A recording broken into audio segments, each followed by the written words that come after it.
ಈ ಪರಿಸ್ಥಿತಿನಲ್ಲಿ ಒಬ್ನೇ ಹೋದ್ರೆ ಸರಿ ಇರೋದಿಲ್ಲ ಅಂತ ಮಯೂರಿನೂ ಜೊತೆ ಕಳಿಸ್ದೆ. ಇದು ತಪ್ಪ? ತಾರಕ್ ಜೊತೆ ಹೋಗು ಅಂದ್ರೆ ನಾನೇ ಹೋಗ್ತಿದ್ನಲ್ಲ ಮಾವ. ಸುಮ್ನೆ ಮಯೂರಿಗೆ ಯಾಕೆ ಕಳ್ಸಿದ್ರಿ?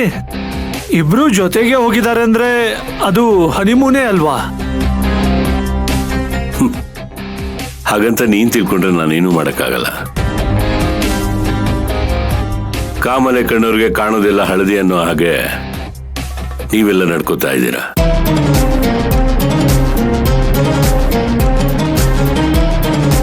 ಆಯ್ತು, ಅವರಿಬ್ರು ಹನಿಮೂನ್ ಹೋಗಿದ್ದಾರೆ ಅಂತಾನೆ ತಿಳ್ಕೊಳ್ಳಿ. ಅದ್ರಲ್ಲಿ ಏನ್ ತಪ್ಪು?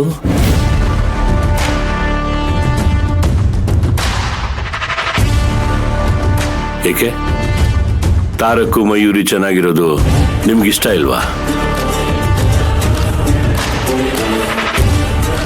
ಅವರಿಬ್ರು ಸಂಸಾರ ಶುರು ಮಾಡೋದು ನಿಮ್ಗಿಷ್ಟ ಇಲ್ವಾ?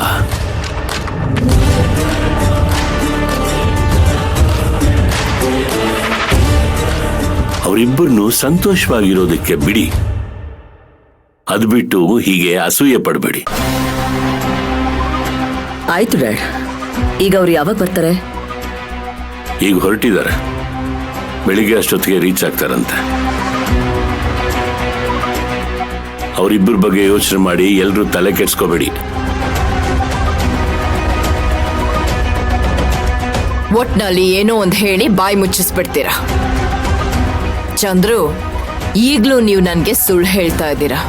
ಈ ಸತ್ಯನ ಅವತ್ತೇ ಹೇಳ್ಬೇಕಾಗುತ್ತೆ ಅಂತ ಎಲ್ಲೋ ರೂಮ್ ಮಾಡ್ಕೊಂಡಿದ್ದು ಬೆಳಿಗ್ಗೆ ಬಂದ್ರಿ.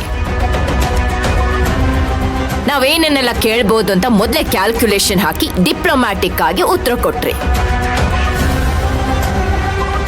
ಈಗ್ಲೂ ನೀವು ಅದನ್ನೇ ಮಾಡ್ತಾ ಇರೋದು. ಹಾಗಂತ ನೀನ್ ತಿಳ್ಕೊಂಡ್ರೆ ನನ್ಗೇನು ಬೇಜಾರಿಲ್ಲ. ಈಗ ನಾನು ಹೇಳ್ತಿರೋದು ನಿಜ. ನಿನ್ ನಂಬಿಕೆ ಗಳಿಸಿ ನನ್ಗೇನು ಆಗ್ಬೇಕಾಗಿಲ್ಲ.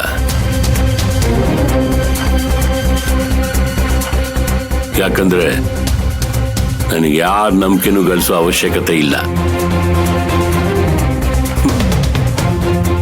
ಸತ್ಯದ ದಾರಿ ನಡೆಯೋನ್ಗೆ ಹೆದರೋ ಅವಶ್ಯಕತೆನೇ ಇಲ್ಲ.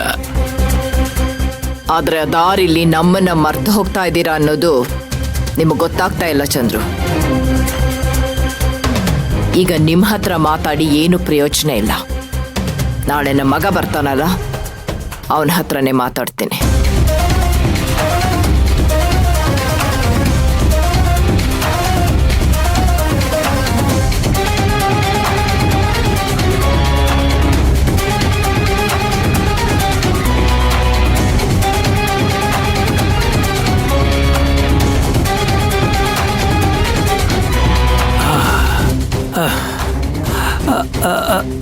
ಸಮು, ನಾಳೆ ನಿನ್ ತಮ್ಮ ಮನೆಗೆ ಬಂದ್ಮೇಲೆ ಅತ್ತೆ ಅವನ ಹತ್ರ ಇವಳ ಜೊತೆ ಯಾಕೆ ಹನಿಮೂನ್ಗೆ ಹೋಗಿದೆ, ಯಾರನ್ನ ಕೇಳಿ ಹೋಗಿದೆ ಅಂತ ವಿಚಿತ್ರವಾದ ಪ್ರಶ್ನೆ ಕೇಳಿದ್ರೆ ಏನ್ ಮಾಡೋದು?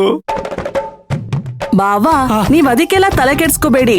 ಅಣ್ಣನಿಗೆ ಹೇಗೆ ಆನ್ಸರ್ ಮಾಡ್ಬೇಕನ್ನೋದು ಗೊತ್ತಿದೆ. ನಿಮಗ್ ಬೇಕಾದ್ರೆ ಅಕ್ಕನ್ ಕರ್ಕೊಂಡು ನಾಳೆ ಹನಿಮೂನಿಗೆ ಹೋಗ್ ಬನ್ನಿ. ಅಯ್ಯೋ, ನಾನೇನೋ ಮದುವೆಯಿಂದಾನೇ ರೆಡಿ ಇದ್ದೀನಿ, ಆದ್ರೆ ನಿಮ್ ಅಕ್ಕನೇ ಬರಲ್ಲ. ಸಮು, ಬೇಕಾದ್ರೆ ಈಗ ಹೋಗೋಣವಾ?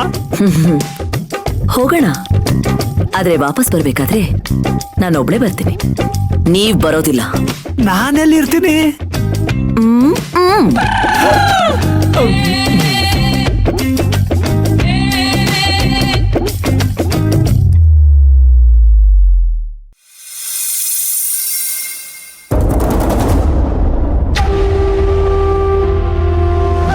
ಮಾಮ್, ಇನ್ನೂ ನಿನ್ ಕೋಪ ಹೋಗಿಲ್ವಾ? ಏನೋ ಆಗಿದಾಗೋಯ್ತು, ಇನ್ನೂ ಕೋಪ ಮಾಡ್ಕೊಂಡಿದ್ರೆ ಏನ್ ಪ್ರಯೋಜನ ಹೇಳೋ? ನಿನಗೆ ತಾರ ಖುಷಿಯಾಗಿರ್ಬೇಕಲ್ವಾ? ಅವನಿವಾಗ ಖುಷಿಯಾಗಿ ಬರ್ತಾ ಇದ್ದಾನೆ. ಈ ಟೈಮಲ್ಲಿ ಅವನಿಗೇನೇನೋ ಮಾತಾಡಿ ಕೋಪ ಮಾಡ್ಕೊಳ್ತಾರ ಮಾಡ್ಬೇಡ. ಹೌದು ಅತ್ತೆ, ತಾರಕ್ ಈಗ ಒಳ್ಳೆ ಮೂಡಲ್ಲಿ ಬರ್ತಿದ್ದಾನೆ. ಅವನ್ ಮೂಡ್ ಹಾಳು ಮಾಡಿದ್ರೆ ಅವನು ನಿಮ್ ಮೂಡ್ ಹಾಳು ಮಾಡ್ತಾನೆ. ಅದು ನಮ್ಮಿಂದ ನೋಡಕ್ಕಾಗಲ್ಲ. ತಾರಕ್ ಖುಷಿಯಾಗಿರ್ಬೇಕು ಅಂತ ನನಗೂ ಇಷ್ಟ. ಆದ್ರೆ ಖುಷಿಯಾಗಿರ್ಬೇಕಾಗಿರೋದು ಆ ಕೆಲಸದವಳ ಜೊತೆ ಅಲ್ಲ. ನಾನ್ ತೋರ್ಸಿದ ಹುಡುಗಿನ ಮದ್ವೆ ಆಗಿ ಅವಳ ಜೊತೆ ಖುಷಿಯಾಗಿರ್ಬೇಕು.